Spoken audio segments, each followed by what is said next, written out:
If a Washington State driver's license or ID card is photocopied, the copy can take on a pinkish hue to it. This is a sample of the new enhanced driver's license. The basic information is on it along with a machine-readable zone as a passport has to be scanned at the border. They also have a RFID tag embedded in the EDL ID, which has a unique reference number and will not contain personal information. A new look to driver's licenses and facial recognition software will make it harder for identity thieves to do business in Washington. The new driver's license look. The DOL is expanding the use of facial recognition technology, a security measure already used in the Enhanced Driver's License Program, to safeguard regular driver licenses and ID cards. Changes to the driver's license are coming as well. By shifting the picture to the left side and adding an identical but smaller shaded photo on the right, the licenses will be harder to fake. Essentially, a math-based facial mapping system, the software creates unique facial templates based on each driver's license or ID card photo to identify potential matches of the same face associated with different names. From there, the Department of Licensing investigators take over the case, examining actual photographs and other information to determine if criminal activity, including identity theft, is occurring. The length of the Washington State driver's license/identification card has changed from 5 years to 6 years. The styles that are valid for 5 years are these. For persons who are 21 years of age or older, they would have received a horizontal driver's license/identification card, while those under the age of 21 would have received a vertical driver's license/identification card. Currently issued driver's licenses and identification cards look like this. Vertical format for those under the age of 21, and a horizontal format for those who are 21 years of age or older when the license was issued. This is what a CDL license looks like. The enhanced driver's license has not changed.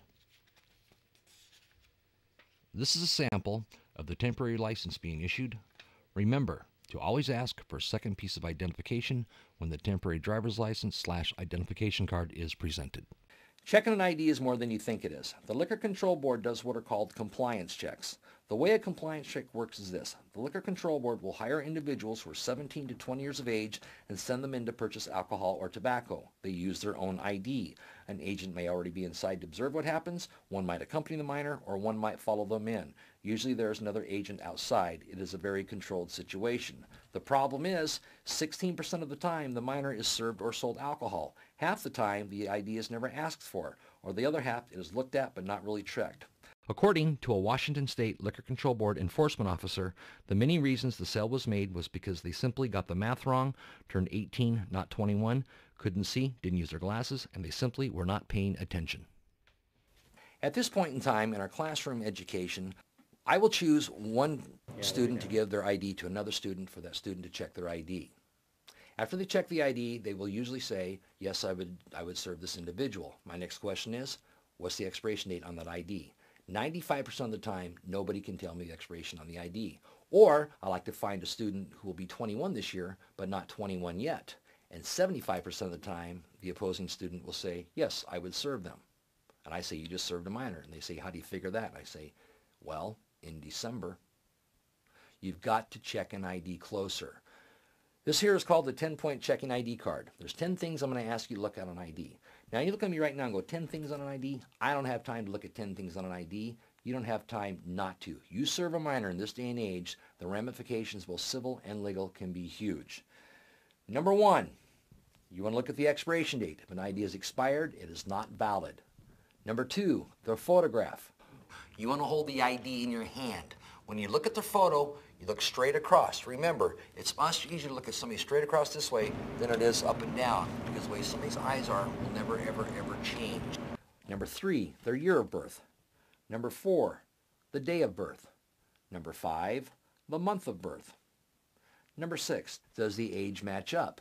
Is an individual who you're questioning, or even 21 years of age or older, hands you an ID saying they're 27 years of age or older, you might ask for another piece of identification. Look at their height and weight. Their gender, male or female. Just trust me. Number nine, the state seal. Look for blurred images, something hand-drawn on there. Is it the correct state seal? A partial state seal.